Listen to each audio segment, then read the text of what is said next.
particularité de la fromagerie de Villereversure, comme vous avez pu le constater, on produit et on affine sur place et on commercialise tout nous-mêmes. Donc on a une capacité de cave de 10 000 meules, donc toute la production est affinée sur place. Alors le lait est collecté sur la commune de Villereversure, Haute-Cour, Cise, Boa-Méria et Rigna. Donc c'est ce qui représente 11 exploitations pour un volume annuel de 5 200 000 litres.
Alors, le monastère royal de Brou est un monument tout à fait exceptionnel, déjà par la personnalité de sa fondatrice, Marguerite d'Autriche, petite fille d'un grand-duc de Bourgogne, fille et tante d'empereur, et qui a épousé le duc Philibert de Savoie.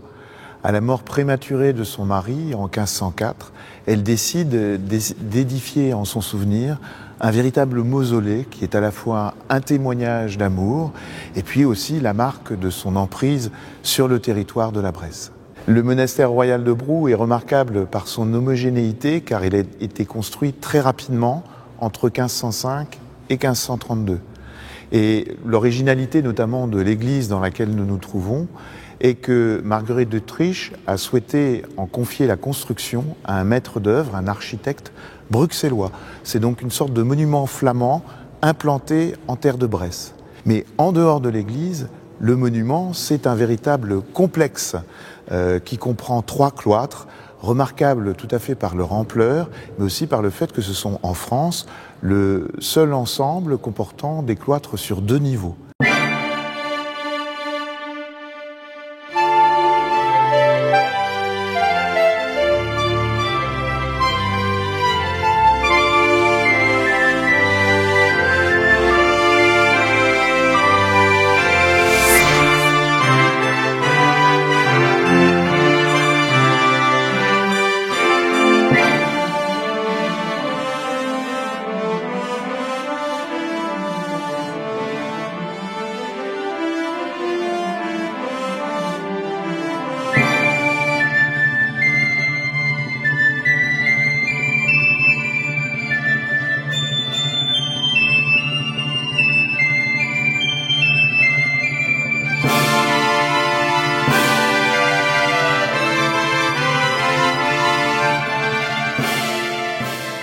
Donc, dans nos salles d'exposition permanentes, nous avons un volet sur le passé viticole du Revermont.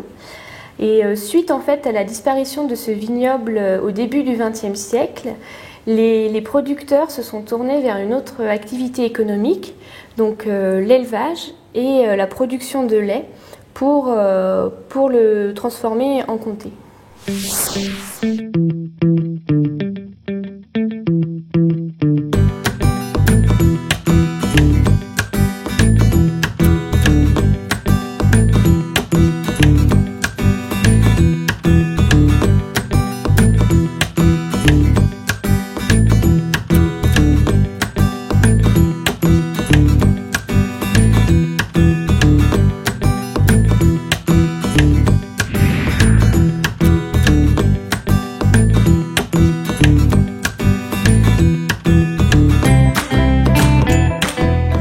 Donc la volaille de Bresse, c'est la seule volaille au monde à avoir droit à une appellation d'origine contrôlée. Donc son principal argument, effectivement, avec la production est lié vraiment au terroir, puisque nous avons un terrain qui est rempli de vers de terre, de mollusques et tout ça directement, ou c'est vraiment la nourriture même de la volaille, puisque la volaille, on leur donne exclusivement du blé et du maïs, donc très peu de protéines.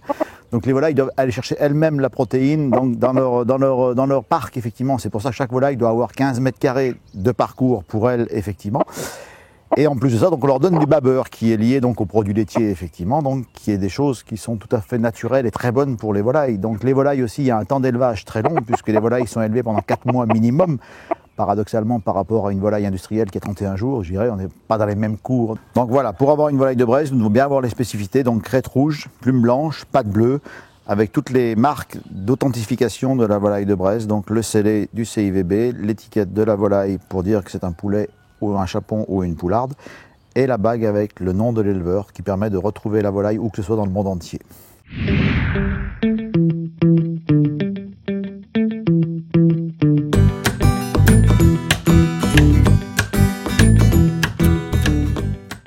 Alors nous fabriquons du beurre AOP, du beurre de Bresse AOP, et 2 types de crème. Une crème semi-épaisse que nous appelons la crème gastronomique, qui est une crème donc semi-épaisse à 40% de matière grasse, qui est très onctueuse, qui est douce, qui n'a aucune acidité, et une crème épaisse classique, plus acide, à 36% de matière grasse.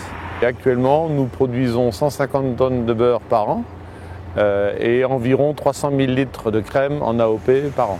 Alors, tous nos produits, que ce soit le beurre et la crème, sont produits à partir exclusivement de produits naturels, de crème et de ferments, puisque ce sont des crèmes fermentées, le ferment étant tout à fait naturel.